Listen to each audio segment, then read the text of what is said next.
Okay, hi everyone. It's such a pleasure to be with all of you today. Welcome to our event, Speaking Out for Refugees. I'm Asha Shehawi, a doctoral student at the Department of Politics and International Relations and the MCR president of Somerville College. Tonight's conversation with Natasha Kaplinsky Obe and Lord Dubs, which I'm so honored to be able to introduce in a minute, is the second of two Somerville at Home events, specifically programmed to coincide with Refugees Week in order to raise awareness about the complicated array of issues, legal, social, and public health related, currently jeopardizing the lives and futures of refugees around the world. So it's so nice for all of you to be with us today. Let me start by saying that personally, as an Arab Muslim woman, unequal access to education and academia is a very important topic to me. I was still in high school in my hometown of Alexandria in Egypt, thinking about possibility of attending university when the Arab Spring took place. I remember thinking at that time, what if it was me who was forced out of her home to foreign places I didn't know, that spoke languages I've never heard? So not long after, I moved to Germany, where I studied towards my first my bachelor's and after that my master's in political science. This was at the height of the European migrant crisis, and I was living in Mannheim, which hosted a large number of refugees between 2013 and 2018, many of whom I got to know, many of whose stories I heard. I listened to how hard it was for their identities to be reduced to being only a refugee who needs to become integrated in a new society as soon as possible. I felt a huge sense of solidarity with all the people I met who were fleeing wars, violence, and unjust circumstances. All those stories really motivated me to make use of my knowledge of the German university system and my native language of Arabic to work with the DAAD, the German Academic Exchange Service. With them, I was able to help refugees learn German, gain access to German universities, and overcome the systematic hurdles of entering high school education. Hurdles that are still so bad today that only 3% of refugees go to university after being displaced.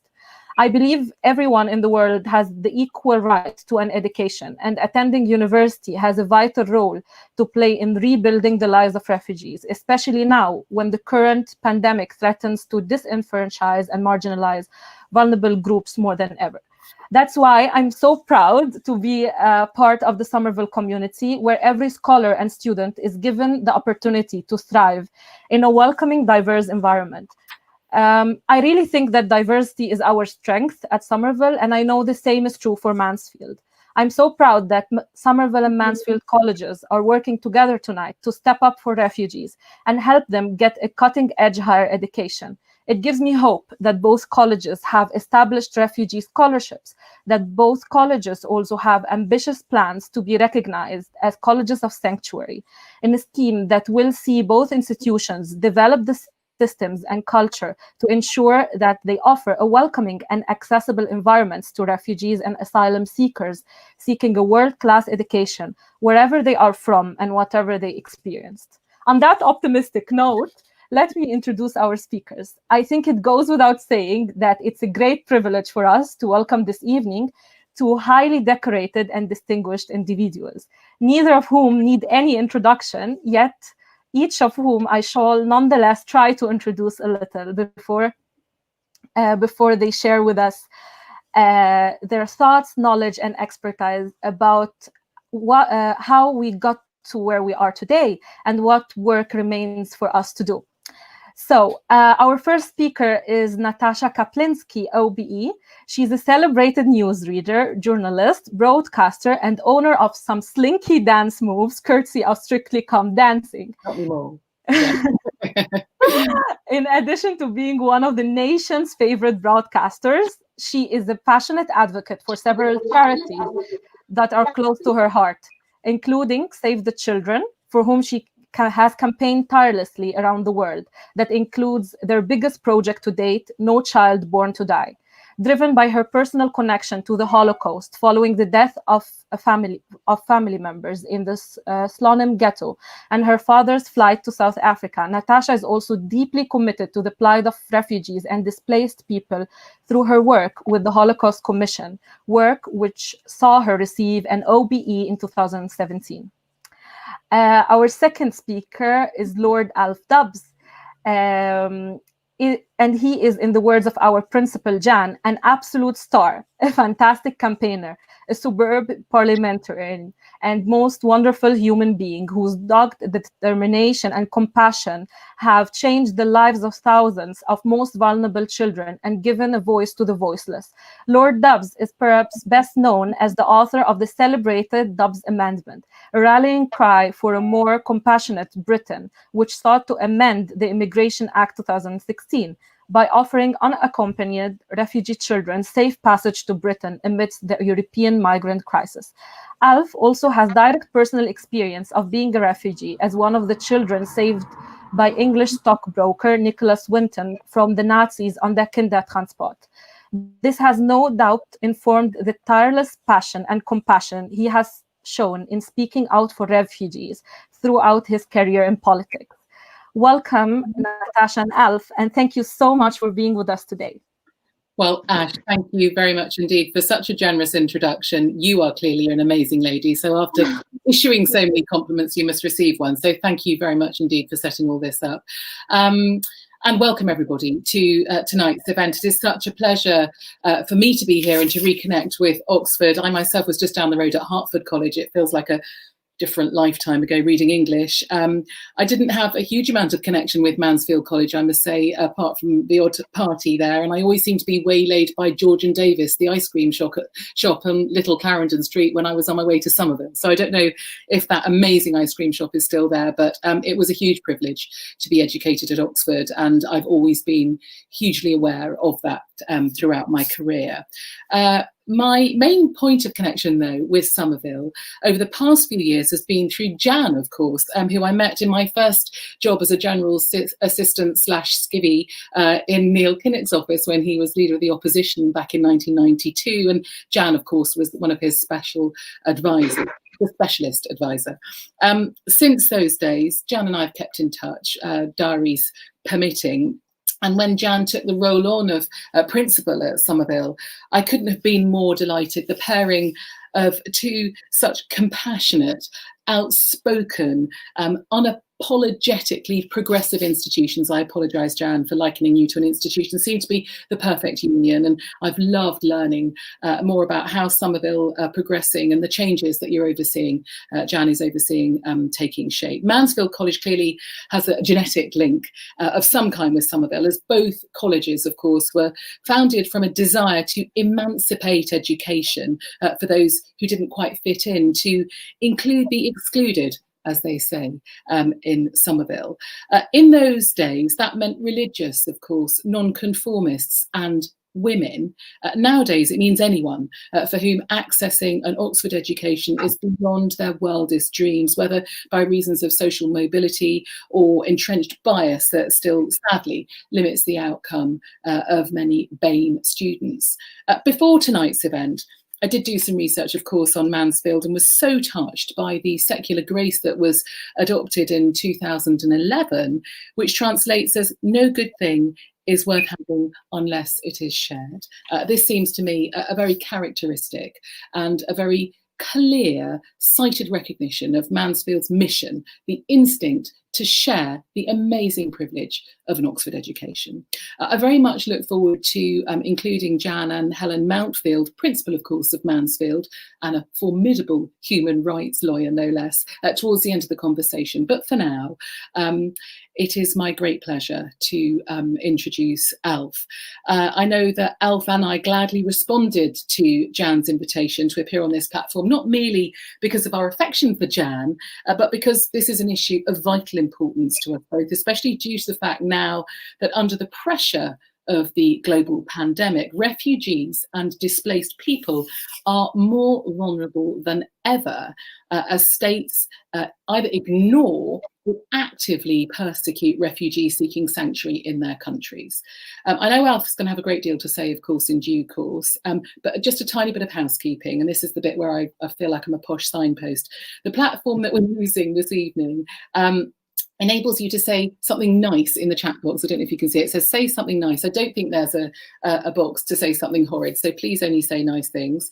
And there's also a way to ask a question. So we really do want to hear from you. I can see that there's lots of chat going on already. Lord Dubs is my hero, says one person, and you are mine too, Alf, and we shall come to that in a moment. But please do keep communicating with us, and we look forward to joining up all our thoughts towards the end of this discussion. So let's get on with today's business, Lord Dubs. What an honour to share time with you.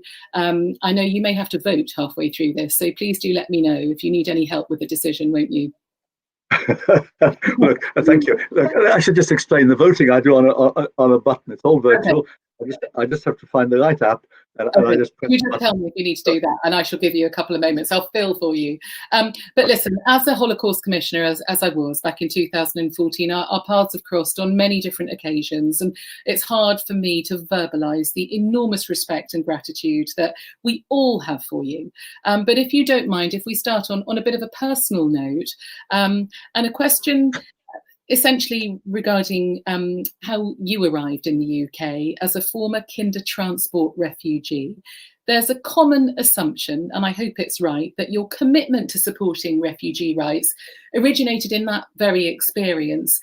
Was there a moment that you can pinpoint, Alf, where you realised the importance of giving and especially receiving sanctuary? Well, it's quite complicated, but thank you, thank you both for the introduction. Look, I was 6 years old. My mother put me on a kinder transport, and it took 2 days to get. It was in July 1939, and it took 2 days. I was quite bewildered. There were moments like the departure from Prague, my mother looking very anxious, every anxious parent, not knowing whether they'd see their children again. German soldiers with swastikas in the background. Before that, when the Germans occupied Prague, the Nazis in March 1939, we'd had to tear a picture of Hitler out of our school books and put that in. So all these things happened. But it took me some time before I became fully aware of the momentous significance of what had happened, and how lucky I was to have my life saved by a wonderful man, Nicky Winton, who organized the kinder transport for Prague. It took me some time to realize that, because at the age of 6, what does one know? One knows it's all bewildering, it's confusing, one doesn't know really what one is escaping from, one doesn't know really what's going to happen when one gets to the other end. So it was confusing for me. And I think it was quite some years later, the first thing that happened on the path to answering your question was that I became passionately interested in politics at an age when most people wouldn't be interested in politics. My school contemporaries weren't. And I think that played a part in my puzzling as to why what had happened to me had happened. And it was a step from there to then realizing that I'd come through an experience which, if I hadn't been put on a kinder transport, I wouldn't have survived. So do you feel then that has driven your career, that experience? Can I say yes and no, to give you a typical politician's answer? First of all, the argument on behalf of refugees and child refugees should not depend upon the particular background of the individual who's putting forward the case. So, in one sense, I don't want to weaken the case by saying, "Oh, it's only because of me," and I felt passionate and nobody else would. So I don't think that's right. However, I was obviously more emotionally involved with it. I couldn't help but fail to be. But it also had here's the thing: it also had a political advantage. Because when the government was trying to be difficult and awkward about child refugees, this is going back to 1916, I think they were a bit nervous about me, because if they start criticizing child refugees too much, it becomes personal against me.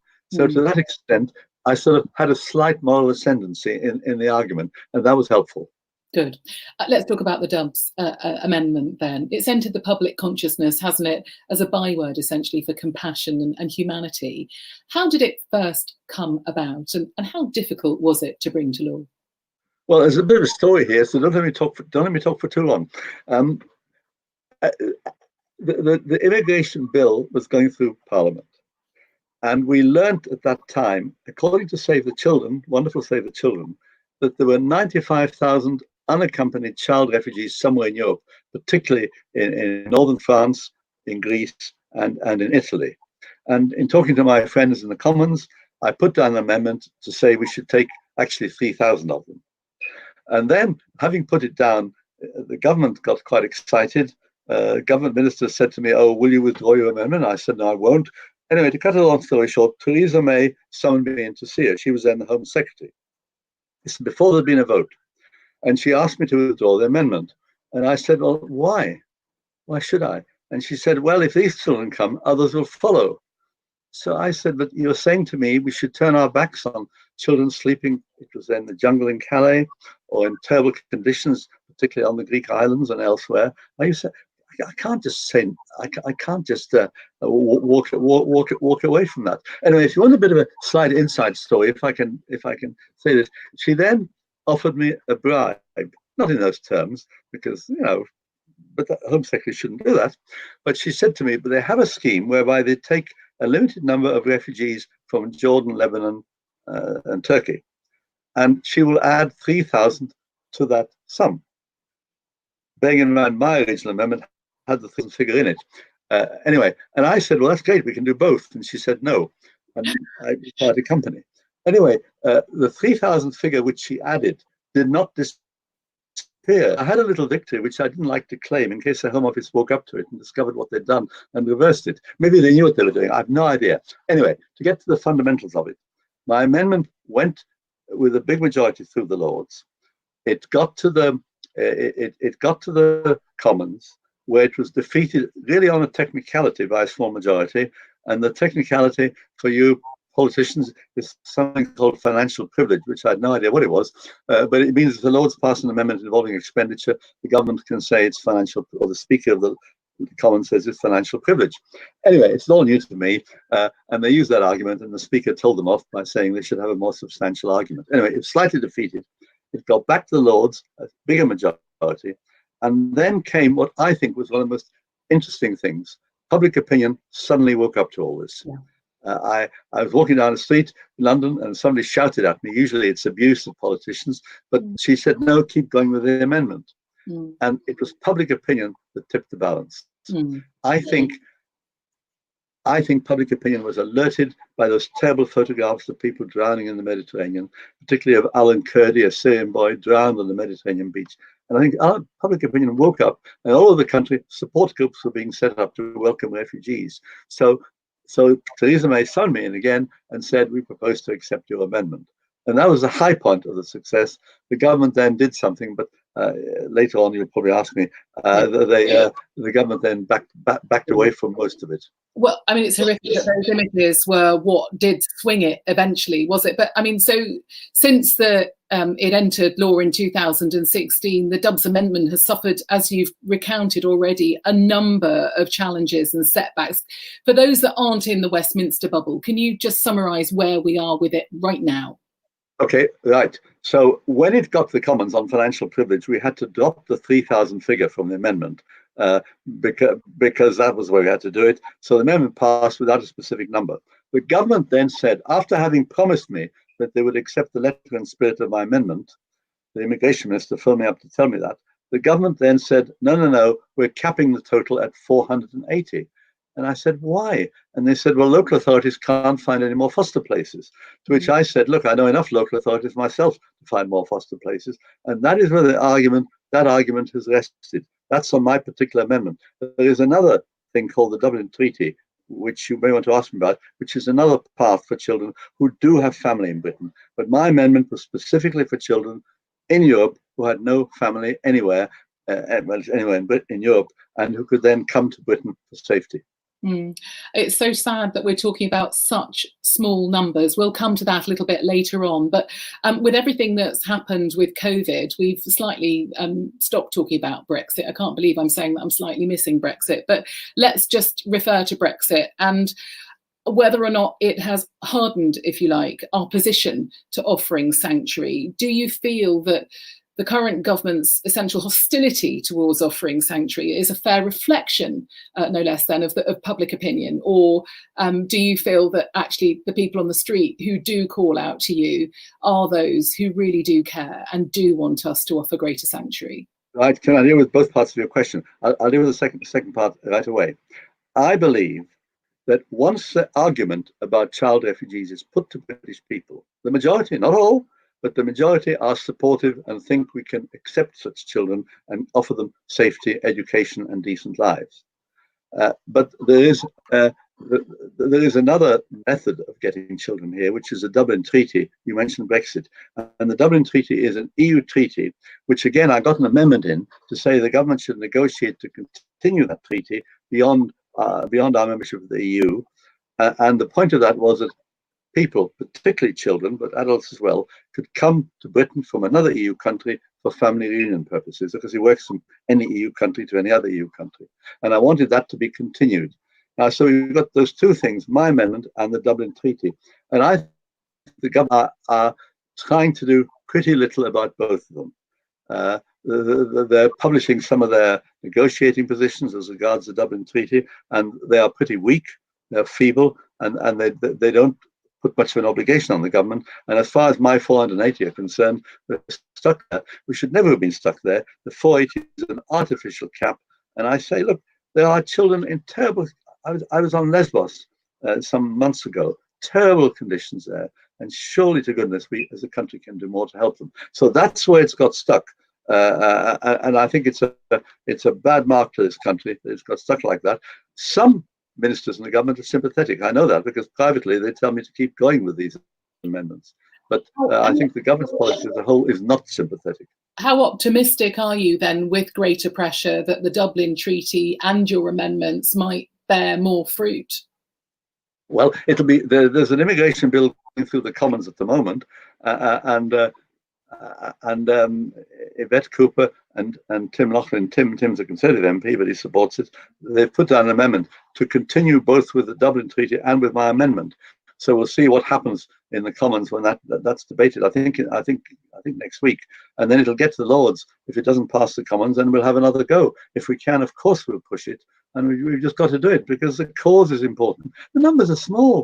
Numbers are very small, but humanity is such a big issue, and to say no to children, well, what can we do? And can I just get slightly emotional? To me, and I've seen this in other refugee camps, one of the things that characterizes refugees in camps is the lack of hope. And people can put up with very difficult physical conditions, in my experience, provided there is some hope that they can live for. And what we can do as a country is to give them some hope. But where there is no hope, there is abject despair, or they have to use people smugglers and traffickers and make very dangerous and life-threatening journeys. It's the hope we need to offer, and that is what to me matters. Because if we can give them hope, then they have a chance to come here and lead decent, proper, loving lives where they're loved by families. Yes, and contribute, no doubt, to our society. Thank you for that answer. Changing tack slightly and picking up on your point of humanity just a moment ago. Your humanity and what seems to be your determination to unlock the good in people seems to underpin so much of what you do and say, Lord Dubs. Following your Commons defeat of the amendment to the Child and Social Work Bill that you've just been referring to, which forced councils, didn't it, to reveal how many lone child refugees they have the capacity to accommodate, you said, the campaign isn't over. Our better nature will surely carry the day. Is that the case, do you feel? Do you think that if we just do keep ploughing on, if we do appeal to the public's humanity, that we will be able to eventually make bigger strides? Well, they appeal to humanity. The need to keep public opinion on our side in all this stayed with me all the way. And I have to believe that, because otherwise there's no point in carrying on. I have to believe in it. And there's enough supporting evidence from people. But look, let me just say one thing. I've got a lot of publicity for this, but there have been many people who've been with me in the campaign, in the arguments, people who volunteered in the camps in France and in Greece and all that. So a lot of people in this, I just happen, as a typical politician, to get the publicity, but other people have done it as well. And without them, I couldn't have continued. Yeah, absolutely. You referred a moment ago, of course, to the images that shocked us all from Lesbos, the camps in France. Perhaps I should be answering this, although I don't know the answer. How do you keep this at the top of the media's agenda? Well, unfortunately, two things, of course, knocked it off the headlines. One was all the arguments about Brexit, and secondly, all the pandemic arguments. Well, we just have to keep doing it. We have to use every opportunity to keep the pressure going, to send the message out, and to actually say to people, this is what matters. And it's by these sort of acts that we're judged in terms of our humanity. So I think we're essentially a humanitarian country, and we've got to let that instinct come to the fore. I hope I'm not being naive. I believe it, and I believe it's what encourages a lot of us who are working for refugees. Let's talk some numbers then, shall we? The numbers of refugees in the UK, in my opinion, certainly, and I'm sure in yours as well, is shamefully low in comparison to world statistics, accommodating something like 126,000. You may have an updated figure, but that's roughly what I think it is at the moment. Okay. If you consider that there are more than 70 million forcibly displaced people around the world, including 26 million refugees, that number's not great, as it doesn't reflect very well on us. Do you have a view of the ideal tolerance, if you like, of refugees in this country? What kind of numbers should we be aiming for? Well, I don't particularly like talking about numbers, because we're talking about the need on the part of human beings for safety, the need on their part to lead decent lives and so on. And I like to say this, that I do believe that there should be a Europe-wide policy on refugees. I mean, if it's provided it's a good one, a Europe-wide policy so that all countries play their part in sharing responsibility for accommodating refugees and so on. And we're not the worst, but we could be doing a lot better. Take Germany, they took about 1 million Syrians in 2015, 16, 17. That was a phenomenal thing. But we must do it by keeping public opinion on side. And one of the tragedies of the whole refugee arguments in some European countries is that the extreme right politically have sought to capitalize on that and use refugees as a punch bag in order that these extreme right parties can get votes. So we've got to be careful that we can move as fast as we can bring public opinion with us, and that has to be the aim. And so we do lots of things to make sure that the public are sympathetic and supportive. May I give you one example of something that we did recently? We got Fulham and Chelsea football clubs. They have foundations. And the upshot was that on the hallowed turf of Fulham football ground, just before the pandemic struck us, I think it's in February, we had a whole bunch of refugee boys having a football training session on the football ground. I walked on the hallowed turf. I didn't play, of course. And we had Guy Lineker, who came along and gave us his total support. A wonderful evening. You know, in my childhood, I've dreamed of walking onto one of these football grounds, never had a chance. So we gave it to these refugee children a chance to do that. But it's all part of being normal, of life support, being part of normal people, showing that they want to be part of our country and our society. And in the end, they're teenagers like other teenagers. Absolutely. I know you're resisting giving numbers, and I do apologise for pushing you, but the number that we do have, 126,000, is, in my opinion, shamefully low. We're not the worst, as you said, but we're also far from the best. Which societies, which cultures do you feel that we should look to model ourselves on going forwards? Well, I think, in fact, in fairness, Germany and Sweden did well in the difficult years of 2015, 2016, and 2017. But Germany did particularly well. It may have endangered Angela Merkel's position as head of the government in Germany, but I think the Germans showed. And what she did was she pleaded to other countries to take people to share responsibility, and very few did. And that was a shameful thing. We didn't either. We should all have come and said to her, yes, it is good that you've agreed to do this, and we will share responsibility. And that way we could have had much larger numbers, and the Germans wouldn't have been wouldn't have been pushed in a corner of feeling they're the only government that's doing anything. I'm actually going to start bringing in some of the questions, Lord Dubs, from people who are involved in this conversation this evening. The first, can you call me Alf, please? Alf. Forget the Lord, please. Okay. Thank you. All right. I just want to show you my respect. Oh, forget it. This comes from Sam Knights, a QC, and no less a Somerville alumni.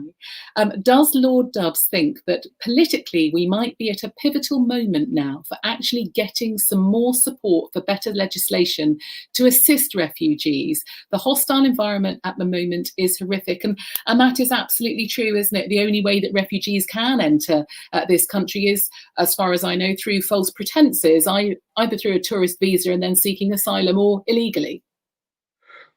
Well, unfortunately, for most of them, that's the case. And we've been desperate to give them legal ways to get to safety. And the sight of people trying to cross either the Mediterranean or to cross the English Channel and risk their lives in dangerous journeys is pretty awful. Is this a pivotal moment? Well, I'd like to think it is. I'm not sure I've got very much evidence of the pivotal moment, except to say that, look, those of us that believe in this, and there are quite a lot of us, are going to push very hard. We owe it to the refugees, so we should push very hard. And maybe people have woken up. The Windrush scandal was so appalling. The Black Lives Matter has alerted people to crucially important issues in terms of discrimination, awful discrimination against other fellow human beings. And what we wanted is to say, look, don't treat refugees as the other. Refugees are just human beings who want to have a chance to lead decent lives and have been persecuted, threatened by war, torture, imprisonment, and we owe it to them. I think whether it is a pivotal moment or not, we should try and make it one. That sets up Roger Mann's question. He says, how might the experience and issues faced by refugees be more widely brought to the public's attention to counter the negative proposition adopted in some of the press? Well, we do our best. You know, let me just share this with you. I'm sure you wouldn't be here in the audience unless you're all sympathetic. And it's very good to talk to people who are sympathetic, partly because they ask very searching questions, and partly because it is right that we should talk to each other and agree how we go forward. But we should also be talking to non-sympathetic audiences or mixed audiences, and I try and do that, but one doesn't get that many invitations coming along. But if I ever get a chance to talk to audiences that are not cut and dried sympathetic, then I try and do that, because we've got to spread the word where we can. And of course, okay, the Guardian and the Observer, House magazines, the refugee cause, but we try and get positive messages into other newspapers as well. And we had one too in the Daily Mail just recently. That was very good indeed, I thought. And we just have to keep trying and doing that and getting as much support as possible. You know, it's a difficult one. There's no easy answer, but I promise you I'll try and do it. If the Mothers Union ever invite me, I go there like a shot. Alf, I'm going to come back to more questions from participants in a moment's time, but I do want to just touch on the current pandemic and offer you a chance to comment really on the fact that the current situation can only really be making things so much worse and so much more challenging and frightening for refugees trying to come to this country, with borders shutting and there being, as you say, increasingly less and less hope. Yeah, I think that's right. Well, I was thinking when I was in Lesbos. Now, I was in Lesbos a few months ago. At that time, in the main camp, Moria, there were 10,000 people, not all children, of course, and there are now 20,000 there. The conditions are desperately overcrowded, and if the pandemic were to seize hold, there'd be no stopping it. There just is no way of doing it. So this is why the Greek government made an urgent appeal that countries should take refugees, particularly children, and get them to a place of safety. And we got a few over here under the Dublin Treaty. We had 50 came about 3 weeks ago, and there's some more coming. But yes, I think we've got to step up the pressure to get people to safety, because if not, the pandemic will cause them terrible troubles and dangers and so on. But of course, over and above that, there is a sense of movement is going to be more difficult. That people feel they have to go and make dangerous journeys now. because they may not be able to make them at all later on. So the pandemic has made things more difficult. And I think a lot of refugees on the Greek islands in northern France are anxious that their paths to safety are going to be even more difficult now because the pandemic is shutting things down. There are fewer flights, even for people coming under the safe schemes. There are fewer planes there. We have to do what we can to get people to safety as soon as possible. And definitely, Alf, with my Save the Children hat on, I know the huge efforts that the organisation is going to try to support children in far-flung areas of the world. But to focus on some positivity, do you feel that there are any states who have used the pandemic positively to respond to the refugees during the pandemic? Do I feel that anyone? Are there any examples that you can give us of countries, states that have used the pandemic positively to help refugees? Well, put it this way: I was given some good contacts close to the Greek government, and they were being very helpful. I said we want to persuade our government to take more. Can you please facilitate this? So there is a helpfulness. Of course, the Greeks realize they're in a desperate situation with the numbers, but the Greeks have been very positive. And what we're hoping is we're going to get positive responses all over the EU. There are some EU countries that are against refugees altogether. The Hungarians, for example, their policy is refugees are not their concern. They're only interested in white Christians. So, there is such a mixed response. And the Greeks are very anxious to get help and support. I'm sorry to keep jumping around, but we're being inundated by questions, which is wonderful. This one has been upvoted many times from Joe Self. Does Lord Dubs think the UK government has done enough to support the Rohingya crisis? Is the focus mostly on refugees reaching Europe?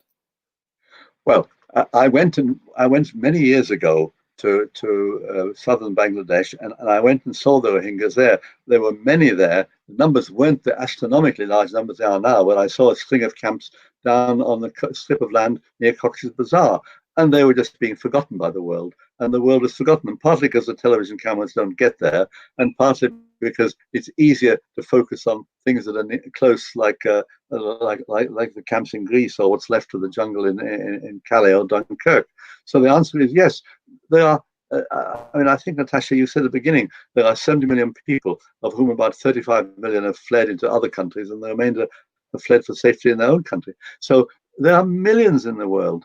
Millions of people who are vulnerable, who are in danger, and not many of them are getting help. A few of them, a handful, make their way on tragically difficult journeys to Europe, but that's about it. And some get stuck in Libya and are held in virtual detention camps and exploited there. So it's a very brutal, harsh world for these people. And yes, we should focus as much on refugees worldwide. Of course, it's easier for us to respond, I would argue, to ones that are close. But yes, I think we should be aware of the difficulties, and I think Bangladesh, I'm sure, needs far more help and support to deal with the enormous large numbers of people who fled from Myanmar. Alf, we are fast running out of time. One other question for you is, how would you inspire us? What do we need to do? What can we do to enact change? Well, it comes down to politics, I suppose. So can I give you a few asks? First of all, if you feel like lobbying your MP, if you're in Cambridge, I think he's a good guy. Not all MPs are good guys. Guys I use for men and women, by the way. Not all MPs are good. Please talk to your MP. Ask them to press the government on child refugees, whether they're coming under my amendment or under the Dublin Treaty or whatever. If they're doing well, pat them on the back. If they're not doing well, ask them to do it. Ask them to do it. Secondly, go to your local authority and ask them what they're doing about helping to take refugees, including child refugees. That would be positive. Thirdly, in whatever organisation you are, allow the case to be heard, the arguments to be put, and the thing to be debated, so that we all, not just about refugees in Calais, we also know about the Rohingyas and the ones suffering in the Horn of Africa and so on. So please make your voice heard, get the issue of refugees higher up the agenda, get it into the headlines, and use whatever vehicles are open to and whatever organizations you are members of or associated with to spread the word. But above all, have a go at the politicians. Keep pushing them. Thank you very much. Before you go, have you actually voted while we've been speaking? No, it hasn't happened yet. I think, but it's all right. I only have to press on my iPad. It's okay. Okay. All right, well, I shall let you move on and focus on the next important thing on your agenda. Alf Dubs, thank you so much for your time and for all the brilliant questions, actually, that have been coming through, far better than any of the questions that I had in front of me. You're all a clever bunch, so thank you for joining in with that conversation. Of course, we could have kept this part of this evening going for far longer, but I know that you're very busy, Alf, so many, many thanks. Can I just say something, particularly as I'll ask Jan here. Jan, of course, I've known for a long time. Jan lived in Battersea when I was MP for Battersea many years ago, and then she worked in Brussels and in Kinnock, and then she came in the Lords, and now she's doing a fantastic job here at Somerville. So Jan has been a friend for a long time. When Jan asked me to do something, I would never say no. I'd never say no. May I say, neither would I. but could I just thank Somerville and Mansfield for the event, for the questions, give me a chance to say something, and thank you. But please bear in mind there are many people who are working, organisations like Safe Passage and Help Refugees and Care for Calais, who are doing a lot of work, and I'm just the guy who gets the media attention. There are a lot of people who are doing this, so please, there's a lot of support for this, and a lot of active people all deserve our thanks. Alf Dubs, thank you very much. If it were possible, I'm sure there would be a huge virtual ricocheting sound of applause around the internet. Thank you very much for your time. And I repeat that we all have such admiration for everything that you're doing. Thank you. So now, with some great technical switch of a button, we are turning to our host tonight to hear from Jan Royal of Somerville College and Helen Mountfield, I hope, from Mansfield. Have we got Helen as well? She's on her way. Yay! Yay! Perfect. If we were 12, this would all be natural, wouldn't it? Just joining up everything. But here we all are, and it all works, which is wonderful. And may I just take a moment to say, aside from my huge admiration for Lord Dubs, I am full of admiration for what you are doing to that you are taking in this. I think it's absolutely wonderful, and I look forward to hearing a bit more about it now, and also seeing how the seeds that you're planting right now are going to grow over the years. So that's wonderful. Jan, can I start with you? It would be interesting perhaps for everyone to hear a little of the experiences that actually you both had working with refugees and displaced people before taking your positions in Oxford. So Jan, would you start with that? And then Helen, perhaps you could pick up. Before I start, just in case Alf is still out there in the ether somewhere, I would just say that he is the most wonderful human being, and he is not a typical politician. I have high regard for many politicians, but he is he's a supreme politician and such a humanitarian. And my God, do you know he's 87? Sorry, Alf. But I mean, you know, that is just amazing. So there we are. So I started speaking out, as it were, and campaigning with and for refugees way back in the 1970s when I first knew Alf. And I was campaigning for Chileans after the coup in Chile. And I've been, I guess, a campaigner and an advocate working with lots of organisations ever since. But then I've used the institutions for which I've had the privilege to work, European Parliament Commission, House of Commons, House of Lords, to try to bring about change and to use all these places as a platform for change. And then with the Syrian refugees, with this war in Syria, I was working with political parties all around the European Union, trying to bring a welcome, try to ensure that countries wanted to welcome refugees, and sadly we failed in too many countries, including in this country, I have to say, because 126,000 refugees is utterly shameful. So that's what I've been doing throughout my life, and I've also worked on many other interlinked issues such as modern slavery, sex trafficking, children, because actually they all come together, and God, there's so much work to do in this world. We must never give up. Absolutely. Helen? Well, I would completely agree with Jan about how the issues all join up. So I did a history degree in Oxford, and I was very interested in the Weimar Republic. And I suppose what Alf was talking about, you really do have to win cultural conversations in moments kind of like this one. Actually, you have to win them, and you have to have a politics of hope. So then I became a lawyer and I still am a member of Matrix Chambers with Sam Knight, who I see is on this conversation, and Philippe Sands and Raza Hussain and a lot of other very good lawyers. And I really specialised in human rights and equality law, and joined with, representing individuals very often, but joining with a lot of very wonderful organisations where, as you bring case after case, you see how the issues join up. So I was just thinking about some of them. I worked on immigration detention of children and people with mental health problems, with bail for immigration detainees and medical justice for victims of modern slavery, with Kalayan and the Poppy Project. And that gets very tied up with the hostile environment and immigration policies designed to keep people out that cut against what the government says it's doing on modern slavery very often.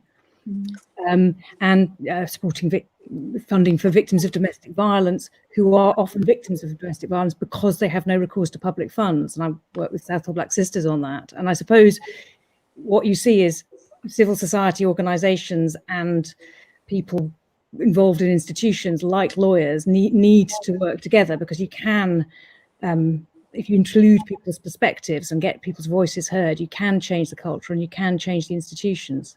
But as Jan says, there's a lot of work to do. Sorry, but you mentioned Kalayan and the Poppy Project, and there are so many wonderful, wonderful organisations, and Safe Passage, which Alf does a lot of work with, and they are almost responsible for bringing all the sort of the Dubs refugees over.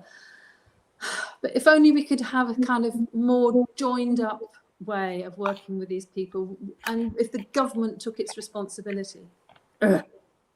Well, you're starting to do that here as well, aren't you, I guess? So let's talk a bit about the leverage that you've both used since becoming heads of houses. Helen, can you tell us a bit about this latest initiative? Yes. Well, I mean, just in terms of the college generally, and I guess I'm very lucky partly that there are people like Jan around in Oxford already, and also that the college I'm in has the Bonavero Institute of Human Rights. So it's a really good place to be talking about this sort of conversation, and it gives a platform for kind of inclusive conversations about what some of the issues are and who we need to have involved. So we've been talking with a number of other heads of house actually about the idea that rather than turn around the whole tanker of the university all at once, some of us should start being colleges of refuge. Some practical steps like the fundraising we're both doing for Refugee Scholarships, and we're going to be pilots for that. But much more than that, about having conversations, ensuring that people, asylum seekers and people with fragile immigration status in our community can be included in our conversations, but also that our students get it, and that this is part of the conversations we have, and that it's part of their general education as human beings. Mm-hmm. Jan, can you talk about that a bit more? How potentially your college refuge. Sorry, you that was quite difficult to hear, but I think you were talking about being at College of Sanctuary, and what would that mean? Yes.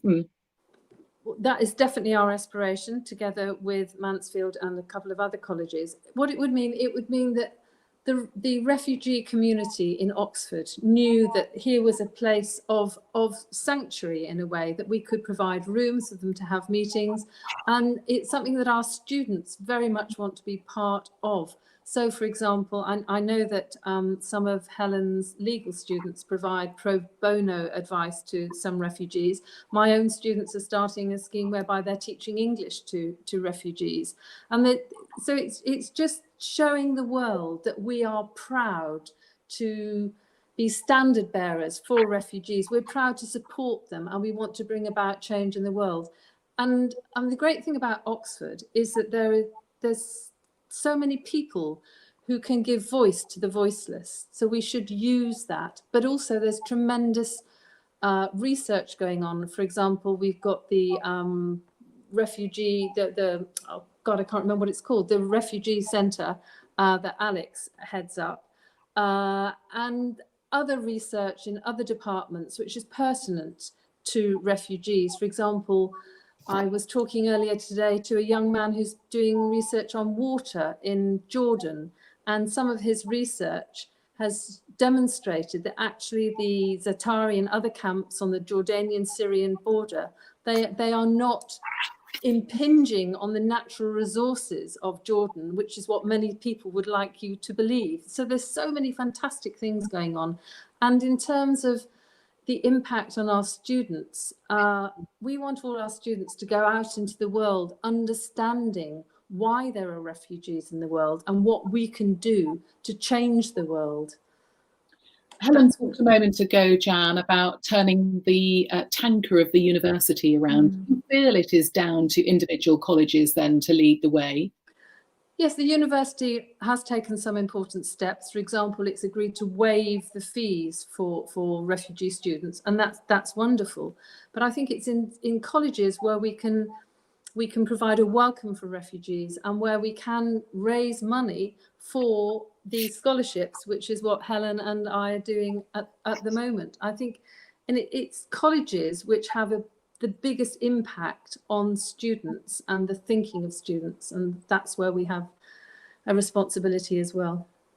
Helen, how big are your ambitions? Well, it's pretty big, but I mean, I think Jan's right that it's about creating an environment. I wasn't trying to criticise the university, but it's got lots of bits. It's quite an octopus, and I think we can indicate a direction and prove something can be done and model it, and that's, I think, a good way of getting things to happen. And so I think my ambitions are that we have a really properly inclusive environment, and that people see refugees and asylum seekers as human beings, maybe meet them, maybe know what their needs are, but also what they, that they are human beings with skills and amazing amounts to offer as well. Awareness, coalition building, so that our students are aware of all these little wonderful organisations around the place. I saw somebody putting up a link to a Bath refugee project. There are organisations, many good organisations in lots of places. I'd like my students to know they have some power and they can do things with their own lives, their own voices. And also just to encourage them also to want to contribute to the kind of practical steps that, like a refugee scholarship, that changes somebody's life. And I think Somerville also has a REACH scholarship, which is not specifically for people with fragile immigration status, but the students fund it. And this refugee scholarship will augment that. It will diversify our community in ways that I think are valuable for everybody. Jan, as we approach the end of this discussion, would you like to offer some final thoughts? I would. As has been said earlier, there are over 70 million displaced people in the world. We've only got 126,000 refugees here. It is our responsibility to help those refugees who are here. They are immensely talented, courageous people. If you think of the ways in which young people have got to this country, I mean, they've got to us from Syria, from Afghanistan, from all over the world. They are extraordinary human beings. They've got tremendous leadership qualities as well. We need to nurture those qualities. And one of the ways in which we can do that is through our refugee scholarships. So at Somerville, we've now raised enough money for one refugee scholarship. Just think, and if Somerville, Mansfield and all the other colleges could raise enough money to support 5, 10, 15, 20 refugee scholarships, that would make a real difference. And these people would provide a beacon of hope for the young people, that hope that Alf was talking about. That's what they need. Well, on that optimistic note, we shall end our conversation this evening. Thank you very much indeed to Jan and Helen. It remains for me to say that if you have been moved and if you've got deep pockets, or even if you've got shallow pockets, it doesn't really matter, and you would like to support either Mansfield or Somerville College in their plan to offer these vitally important scholarships, both now, of course, and in the future when you get even more money, then please do click on the donate button at the bottom of the screen. It's very simple to use, so please do, if you've been moved by this and feel some responsibility, no matter how small your donation, it really will be very well received. So thank you very much in advance. All those donations are going to be gratefully received. Genuinely, of course, picking up on what Jan has just said, changing the course of someone's life, and also making a very strong statement whilst doing so. So please do. So there you have it. Tonight's event, I understand, marks the last in the current season of Somerville at Home and Mansfield College virtual events. Now, the college's online talks are going to resume in the autumn with a conversation, I understand, with you, Jan, and Joan Bakewell. Is that right? And you are instructed to turn to social media for the details of all of that. I hope that I will be able to be involved going forward. I've been absolutely delighted to be part of this conversation.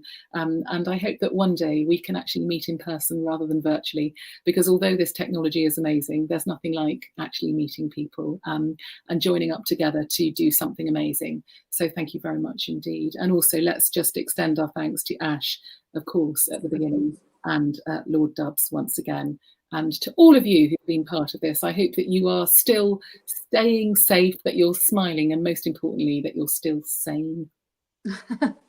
I would say like to join in and thank Lord Dubs and Natasha very much for contributing to this event. Thank you, Jan and Somerville, for sharing your platform with us. I'm certainly going to be chipping into your events next term, and any Somervillian who wants to chip into the Mansfield Friday talks is also welcome to do so. And we have quite a lot on, I think, relevant things that people who are in on this talk would also be interested in joining in on. So that would be nice, and I hope that one day we can do it in the flesh. But thank you all very much. I really appreciate your time. Thank you, my lovely friends. Thank you. Thank you. Bye-bye.